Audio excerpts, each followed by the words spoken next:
Hello friends, कसे आहात तुम्ही सगळे? मजेत ना? तर आज जी मी रेसिपी तुमच्यासाठी घेऊन आली आहे ती आहे बटाट्याच्या पराठ्यांची रेसिपी। अगदी साधी सोपी रेसिपी आहे ही। कधी कंटाळा आला असेल आपल्याला जर स्वयंपाक करायला, चपाती भाजी खाऊन कंटाळा आला असेल तर झटपट ही रेसिपी तुम्ही करून खाऊ शकता। तर मग वळूया आजच्या रेसिपीकडे। 4 ते 5 बटाटे उकडून घ्यायचे आहेत।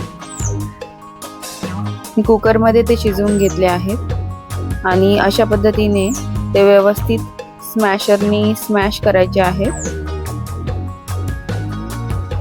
स्मॅशरनी स्मॅश केल्यानंतर त्यामध्ये मीठ ॲड करायचं आहे।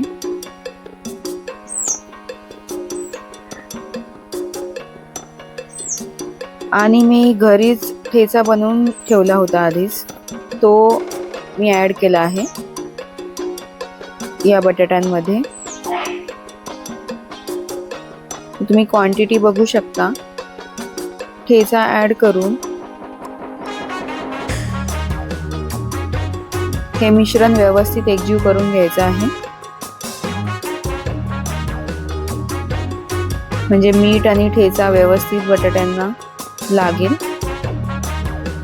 आता यामध्ये 3 चीज क्यूब ॲड करायचे आहेत। चीज क्यूब व्यवस्थित किसून घ्यायचे आहेत।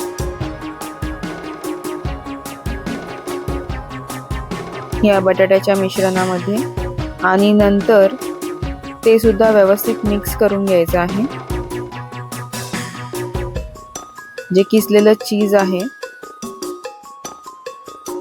ते व्यवस्थित बटाट्यामध्ये मिक्स करून घ्यायचं आहे। तर आता हे स्टफिंग रेडी झालं आहे। आपण पराठे बनवू शकतो। पीठ मी आधीच मळून ठेवलं होतं। आपलं नेहमीचं जे चपातीचं पीठ असतं, जे कणिक आपण मळतो त्यापेक्षा थोडंसं मऊ मळून घ्यायचं आहे हे कणिक। आणि मग पराठे बनवायला घ्यायचे आहेत। आपण पुरणपोळी ज्या पद्धतीने लाटतो त्याच पद्धतीने आपल्याला हे पराठे लाटून घ्यायचे आहेत। स्टफिंग छोटी चपाती करून त्यामध्ये ते स्टफिंग फिल करायचं आहे आणि मग ते व्यवस्थित गोळा करून अशा प्रकारे पराठा लाटून घ्यायचा आहे। सगळीकडे सारखा असा पराठा लाटून घ्यायचा आहे, कुठेही जाड बारीक असा राहता कामा नये।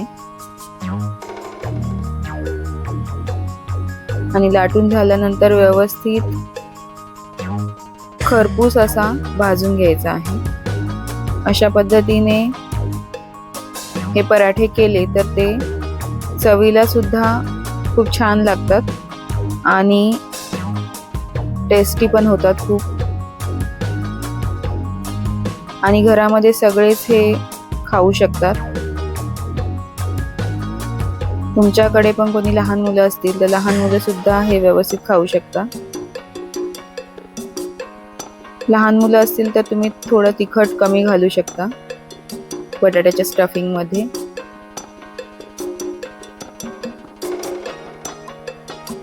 आणि पराठ्याला तुमच्या आवडीनुसार तुम्ही तेल किंवा तूप तुमच्या आवडीनुसार यूज करू शकता। अशा प्रकारे हे व्यवस्थित खरपूस भाजून घ्यायचे आहेत।